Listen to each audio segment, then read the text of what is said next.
గరికపాటి నరసింహారావు గారు అందరికీ తెలిసిన వ్యక్తే.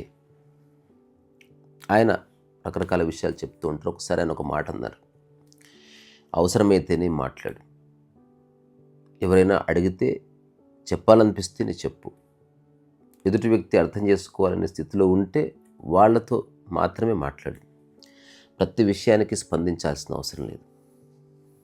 నీ పనిలో నువ్వు లీనం కా, నీ పనేదో నువ్వు చూసుకో. మాటల వల్ల వచ్చే చేటు అంతా ఇంత కాదు. సో మనకు ఒక పాట ఉంది, మాటే మంత్రము మనసే బంధము. మనసు బంధము కరెక్ట్, బట్ మాట మంత్రము అన్నది కరెక్ట్.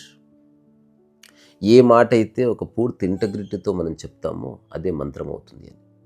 ఒక సరైన వ్యక్తి ఇచ్చిన హామీ కూడా మాటనే. ఒక పాలసీ మేకర్ డాక్యుమెంట్లో రాసేది కూడా మాటలే, భగవద్గీతలో ఉన్నవి మాటలే. అలాగే ఒక తల్లి తన కొడుకు చెప్పేది మాటలే, ఒక వ్యక్తి ఇంకో ఆ వ్యక్తికి చెప్పే అబద్ధము కూడా మాటనే. సో మనిషికి ప్రకృతి ఇచ్చిన గొప్ప వరాల్లో మాట ఒకటి. సరిగ్గా ఉపయోగించుకుంటే ఆ మాట మనిషిని నిలబెడుతుంది, ఉపయోగించుకోకపోతే ఆ మాట మనిషిని కింద పడిస్తుంది. ఊరికే మాట్లాడకండి, అవసరమైతే 100 గంటలు మాట్లాడండి, దాంట్లో స్వాపరాలు ఉండకూడదు, విషయం ఉండాలి. చాలామంది మేధావులు ఒక మాట చెప్పారు, మాట్లాడడం ఒక కళ, అయితే మాట్లాడకుండా ఉండగలగడం ఒక జ్ఞానం అని.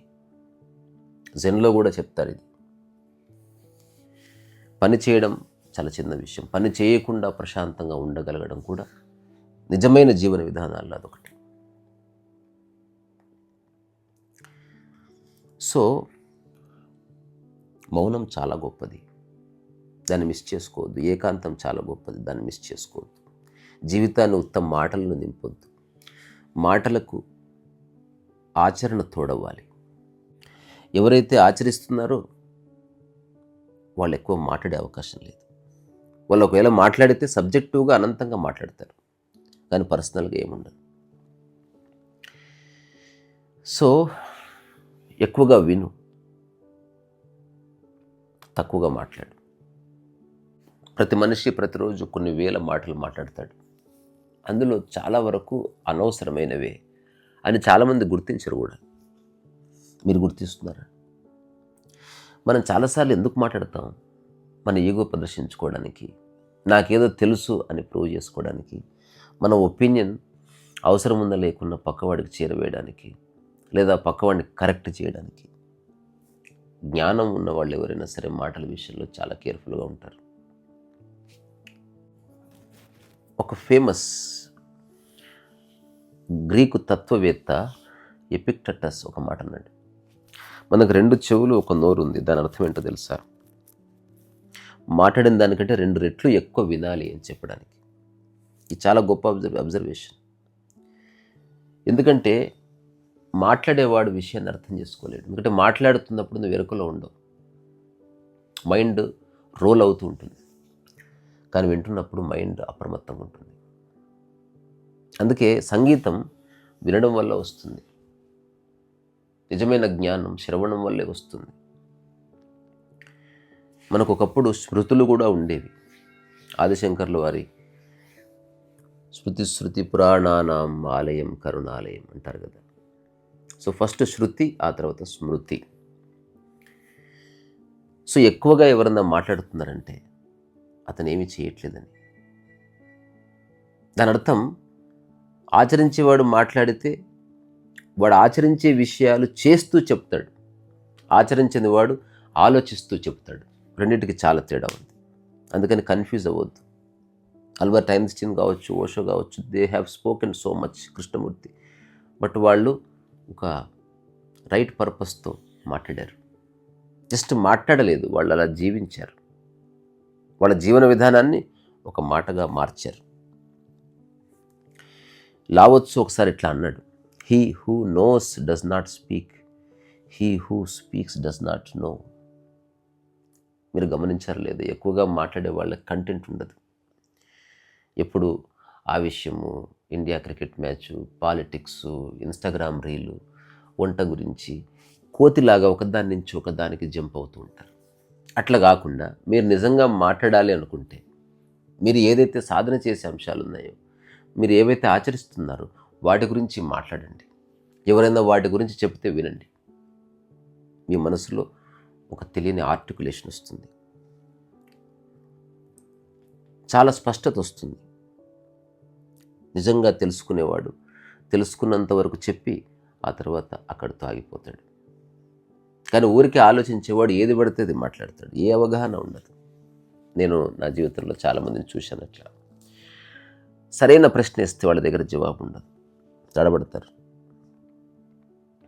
నువ్వు లేక ఒక మాట చెప్తే అది నీ యొక్క జీవిత అనుభవంలో నుంచి అట్లా పలవరించినప్పుడు దానికంటే ఒక వెయిట్ ఉంటుంది. సో మాట ఉపయోగించుకోక తప్పదు, కానీ దాన్ని ఎట్లా ఉపయోగిస్తున్నాం అన్నది మాత్రం పూర్తిగా మన చేతిలో ఉంటుంది. మాటలకు ఒక శక్తి ఉందని మీరు నమ్ముతున్నారా? మీకు తెలుసా? మాటలు విలువైనవి, అది కుటుంబాన్ని నిలబెడుతుంది, జీవితాన్ని నిలబెడుతుంది అని ఎప్పుడన్నా అవగాహన కలిగితే అప్పుడు ఆ మాటలు ఉపయోగించే వ్యక్తిలో ఒక ఎరుక ఉంటుంది. ఏది పడితే అది మాట్లాడితే మీకు విలువ ఉండదు. మాటలు తక్కువైతే ఇంపాక్ట్ ఎక్కువ ఉంటుంది. ఒక ఓల్డ్ సామెత ఉంది, speech is silver, silence is gold అని. సో మాట్లాడండి, రోజంతా మాట్లాడండి, పర్వాలే. ఇప్పుడు నేను యూట్యూబ్ చేస్తున్న అందరూ అనుకుంటాను నేను రోజంతా మాట్లాడతేమో అని. నేను టాక్ చేసే టైమే మాట్లాడతాను, మిగతా సమయంలో నేను కంప్లీట్గా సైలెన్స్ ఉంటాను. అవసరమైతే మాట్లాడతాను, అరుస్తాను, తిడతాను కూడా ఎవరినన్నా. కానీ అనవసరంగా ఏది పడితే అది పక్కింటి వాడి గురించి, తెలియని విషయాలను తెలుసుకో. ఇప్పుడు అదృష్టవశాత్తు టెక్నాలజీ కూడా వచ్చింది. నీకు సాటి మనిషి కంటే నీకు ChatGPT ఎక్కువ సహాయం చేస్తుంది. అట్లీస్ట్ ఒక విషయం గురించి కాస్త అవుటర్ లేయర్గా తెలుసుకోవాలనుకున్నా సరే. అందుకని నేను చెప్పేది సలహా కాదు, సూచన మాత్రమే. మాట్లాడదాం, కానీ ఆ మాటల్లో ఒక బరువు ఉండాలి, ఆ మాటలకు ఒక విలువ ఉండాలి, ఆ మాటలు శక్తితో కలిగి ఉండాలి. అప్పుడు అది ఉపయోగపడుతుంది. లేకపోతే చాలా మాటలు వృధా అయిపోతాయి. చివరికి మాట్లాడి ఎందుకు మాట్లాడుతున్నామో తెలియకుండా చివరికి నేనేమీ చేయలేదు కానీ నా ఫ్రెండ్స్ దూరం అయ్యారంటావు నీ మాటల వల్లే. ఏమీ చేయలేదు కానీ నా కోడలు ఇంటి నుంచి వెళ్ళిపోయిందంటావు మాటల వల్లే. ఎవరు కొట్టుకోరు కదా, చిన్న మాటలు బాధ పెడతాయి.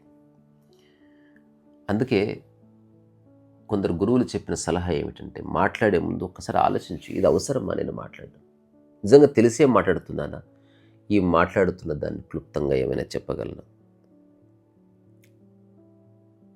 రమణ మహర్షి స్టేట్మెంట్ ఉంది కదా, స్పష్టంగా లేకుండా మాట్లాడడం కంటే మౌనంగా ఉండటం మేలు. ఒకవేళ నిజంగా ఈ స్టేట్మెంట్ మానవ జాతికి అప్లై చేస్తే 99% of humanity should maintain silence. చాలాసార్లు అట్లా అనిపిస్తుంది, అనవసరంగా మాట్లాడాను, అట్లా అనిపించకూడదు. మాటలు ఓన్లీ ఆలోచించి ఏది పడితే అది మాట్లాడితే అది శబ్దం. ఒక అవగాహనతో, ఎరుకతో మాట్లాడితే అవే మాటలు శక్తి అవుతాయి. నీ మాటని జీవితాన్ని నిర్మించుకోవడానికి, వేరే వాళ్ళ జీవితాన్ని నిలబెట్టడానికి మాత్రమే ఉపయోగించు. మిగతా సమయంలో మౌనంగా ఉండిపో, ఏమీ కాదు, everything will be all right. ఇక్కడ నాకు చాలా అనిపిస్తుంది, ఆపేస్తున్నాను. నన్ను ఎవరో అన్నారు, మీరు బాగా మాట్లాడతారంటే నేను చాలా తక్కువగా మాట్లాడతాను. నాతో ఉన్న వాళ్ళందరికీ తెలుసు, ఐ డోంట్ స్పీక్ మచ్. నా చుట్టూ ఉన్న వాళ్ళతో కూడా అవసరమైతే నేను మాట్లాడతాను, సబ్జెక్టివ్గా మాట్లాడతాను. అది నా పుస్తకం రాయాలి, లేకపోతే ఒక విషయాన్ని అనాలిసిస్ చేయాలి, అట్లా. అంతవరకు తప్ప పొద్దస్తమానం మాట్లాడుతూ ఉండకూడదు. మాట్లాడాలి, కానీ మాట్లాడాలి కాబట్టి మాట్లాడాలి, అట్లా కాదు. అవసరమైతే మాట్లాడాలి. అది అన్నిటికంటే సర్వోత్తమమైనది ఆచరణాత్మకమైన మౌనం. ఈ సరస్సు వయసు.